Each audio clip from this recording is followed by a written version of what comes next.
to Dafna Presler and Leron Kornreich. How are you doing? Great. Excited to be here.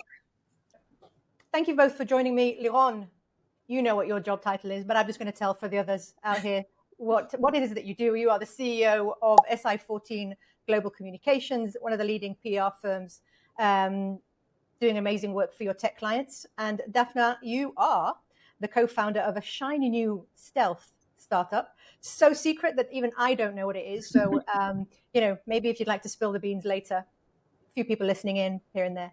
But thank you both for joining me. I think the juicy topic of PR and the world of PR, incredible. I'm sure that we're going to be discussing a lot of the changes that you're going through. And I'm really excited to have the PR communications perspective, or the agency perspective and the customer perspective. And I'm just the marketer who gets to work with a lot of PR agencies and obviously with a lot of clients who are working with PR agencies. So we're all in this together. But Leon, I think your job is pretty tough. I think we all have a tough job, but I think that PR in 2025, oh my God. If I want to get onto TechCrunch today, don't I just, Slack or send a WhatsApp to the editor and sort of get in front of her or him and say, hey, why do we still need PR agencies? So actually getting media coverage is getting harder and harder and harder. Dafna and I know each other for probably 8 years now because we worked together on Intuition Robotics, where she led marketing and my team led PR. And I can tell you that not that it was easy 8 years ago, but it's gotten much harder. And one of the things that people don't realize is, first and foremost, there are far fewer reporters and many, many more people who have access to them. So if you think about it, anybody can find a reporter's email address. Yep. And, whether they know how to approach them or not, whether they've done any research on what their beat is or not, can flood their inbox. Right. Reporters at TechCrunch, you mentioned them specifically, have told me that they get on average more than 100 pitches a day. And that's just pitches. That's beyond all the other emails they need to sort through. And a few months ago, Frederick Lardino from TechCrunch actually posted that on that morning, just in the morning, because he's Pacific time, he had already had 300 and something pitches in his inbox. So you're competing. Now, most of it is spammy because people are pitching things that are not actually relevant or not newsworthy. And now with AI, it's getting even worse. Oh my God. I'll never complain about my inbox again. 300 in the morning. I can't handle 30. Oh God. Okay. So your role as the PR agency is to get people in through the back door, basically, or get companies in through the back door? So I think what people need to understand is that for PR to succeed, it starts way before the pitch to any reporter. So what we have to figure out together is, what's the story? Is there news? Is there something else we can pitch? And it is teamwork. Somebody who hires a PR agency and says, work your magic, reporters, is not going to have the same level of success as people who are engaged with their agency. And actually, in a recent SI14 Global LinkedIn newsletter, I went into very specific, how we were able to get through to, let's say, the Wall Street Journal or what have you with specific clients. And it's specific to each client. Now, with Intuition Robotics, Dafna can, jump in as well. It was also a B2C story of a robot for older adults, and also a B2B story. So when we were, and with B2B, there are, I would say, unless you're a huge, huge brand and selling to massive customers who will talk and tell reporters about what you're doing, it's much harder to get that volume of coverage. So for Intuition Robotics, over 7 years, thousands and thousands and thousands of articles. We were on the Today Show multiple times. Stephen Colbert did a bit about Intuition Robotics that I think Dafna said broke your website for the night. New York Times. Nice problem. Amazing. Yeah, but we had really strong stories. I think that's an important part is that founders and CEOs need to understand, what does newsworthy mean? Okay, so I just had this morning somebody tell me, but my company rebranded. Okay, why doesn't news, who cares, right? So they need to understand what does that mean, right? And that if they don't have a PR agency teaching them and helping them, craft this story, nothing will happen. So let's break that down further. You are the co-founder of a shiny new startup. At what stage do you believe that any startup, because even as far as I know, breaking news of you've just raised 5 million or 10 million, a couple of years ago, that would have meant something. And nowadays it's whatever. Call me back when you added another 0 or 2. So I think it's all together, right? Like I'm waiting for the day that, right, we have the shiny, nice, round, good investors. We have customers, returning customers, and a nice number. We have some ARR. Like we have something that is beyond just, slides and telling a story of what we do, but we have the numbers to back it up, that we have traction. We're a company that's, venture backed and is hopefully going to boom. Yep. I think that, the number of companies that expect PR to work just because they've got the product release, they're releasing a product. Why doesn't everybody want to read about my product release? It's actually nobody cares. Yeah. This new feature or this new product, which is a subproduct of something that you've already got, nothing. Unless it's something that technically it's like nobody heard about before, right? Right. Mm-hmm. There are other companies that play in a space that's so niche. To them, it's the whole world, but it's niche, and the only people who cover it are trade publications, if they're lucky, maybe a podcast or two. So their opportunities are going to be different, and we have to understand how to work with marketing to do different kinds of PR. I mean, I think we're going to talk about it a little bit later, that it's not only the mainstream media now right. There are newer opportunities. Exactly. It's like, so if we carry on with that, it's almost like PR and marketing are making like a full circle, because years ago, let's say before Google and LinkedIn dominated sort of like the way media is distributed and where we're all reading and our feeds and stuff, the trade publications is where you want it to be. And then it was like, no, everybody needs to be on LinkedIn. Everybody needs to be on Facebook or, whatever. And now it's like, well, they're too expensive and they're too crowded. So folks are going back to the trade publications. Again, they're going back to the newsletters. They're going back to the actual online publications, both on the marketing front and the PR front. And heck, if I was a co-founder of a startup, I'd be going to the trade publications before I was trying to get onto the Wall Street Journal. If we go back to how PR has changed, what we've spoken about up until now, yes, there are fewer journalists, but they've always been busy. Even when there were, 3 times the number of journalists, let's say, it was always pretty tough to get in front of them and to get to pitch to them. But what else do you feel that has really changed in the way PR performs today versus, you tell me when you saw the massive or the most significant change? One of the things that is happening constantly is there's just a lot of like a purge almost in media outlets for various reasons. Like the Wall Street Journal just now let go of tons of reporters. So you have to, first of all, keep really close track of, like people ask us a lot, well, who do you have relationships with? Yep. And we have great relationships with many, many reporters. 2 things about that. Number 1, is that reporter covering a beat that's relevant to what we're pitching them? So it's really important to understand that. Second, we're not going to destroy our relationship and credibility with reporters by pitching nonsense. So, I hate to be that, harsh about it, but when a company says this is news and it's not, or it's small news and they think it's big news, like I see our role as presenting reality. Not everybody likes that. Some people want to hear all day long that every single tiny announcement belongs on the front page of the New York Times. And mm-hmm. Fine, so go with a PR agency that's going to spam the reporters. They're not going to be in the New York Times at the end of the day, Mm-hmm. But the point is, you have to do the work of understanding what they're covering, who their audiences are, what their interests are, and is your news truly newsworthy? But how has that changed? It sounds to me, and I'm sorry for playing the devil's advocate mm-hmm. here, or for really driving it home, but that we could have had the same discussion 10 years ago, and that would have been right? That, with more journalists. So, what is it that you're feeling has really changed since the earlier days of PR? I'll give you an example. One of our first clients, when we first opened the agency more than a decade ago, one of our first clients was SciSense. Mm-hmm. Okay, at the time, their Tableau existed already, Click existed already. There were, maybe a handful.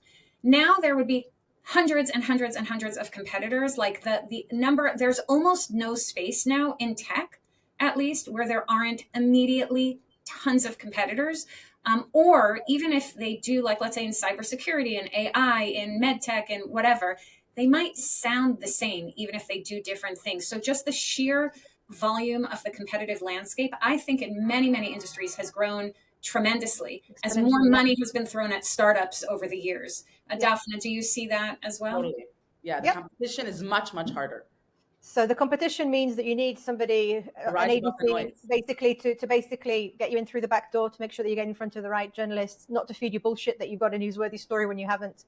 And I think that it is a full-time job. I think that getting good press coverage today is no less a full-time job than demand generation or whatever. It's a lot of work.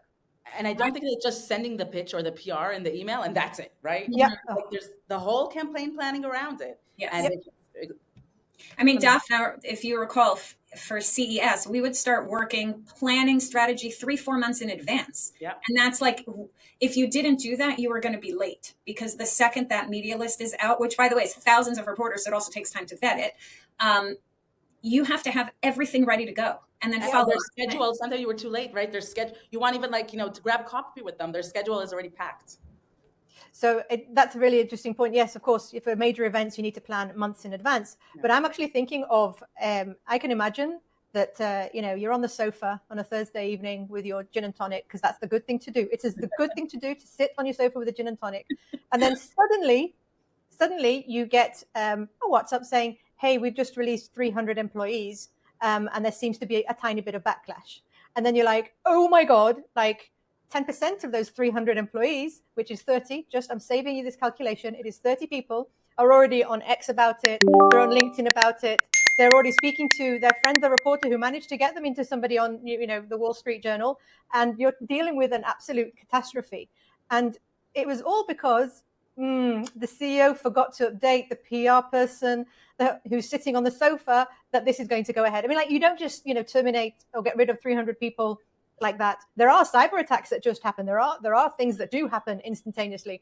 But I can imagine that dealing with the after effects of a PR nightmare today is far more difficult than it was 10 years ago. Maybe I'm wrong, but it just seems like you're right. You're totally right. And we've had also, where there have been layoffs and also cyber attacks and a lot of other things.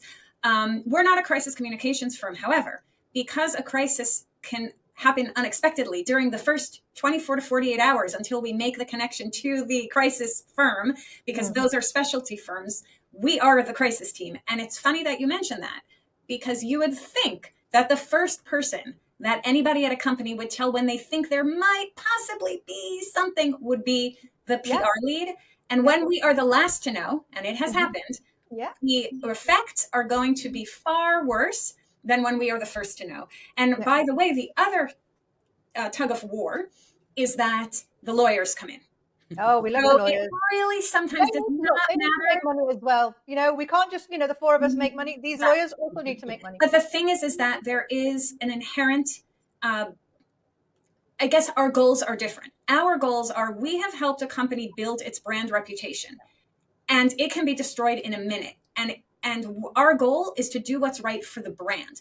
The lawyer's goal is to not get sued, to say as little as possible. Most often the lawyers say no comment on anything. And then reporters are reporters. They're going to get the information. It's not like they're not going to publish something or put it on the new, on TV or whatever if you don't participate. I don't want to say a blanket rule that it's always the right thing to do to do a comment. There's no blanket rule for anything, but more often than not, when you do not say something, you will come out looking worse. Or if you say it too late, if you come out after 24, 48 hours, it's like, okay, this person's been canceled, so now they're saying something. Right.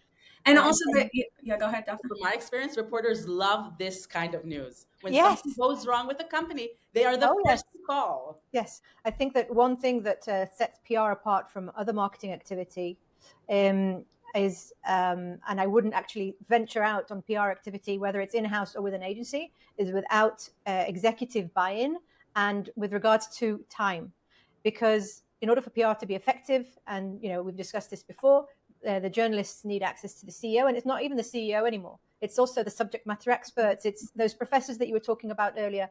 And if you're signing on with an agency and you're also you've got, your goals to meet, and the relevant subject matter experts or the CEO are not making themselves available, you're wasting money, right? So, and it happens countless times. It's also, I've seen now reporters want to talk to actual customers, right? And it's like, okay, I need to bring a bunch of clients. Right. By the way, that's where the in-house person helps, whether it's someone who's a great marketing lead, who's on top of it. Like when we would bring opportunities to Dafna, we knew she's on it, and vice versa. She could bring opportunities to us. We're very, very in sync. And you need you need an advocate within the organization that you're working with daily, Otherwise, it's really hard unless you literally can go and sit in the offices and open, like there are some clients that they're like, yeah, come by and, knock on the door and see. But most people, it's more scheduled and, to get in front of the CEO or the CTO.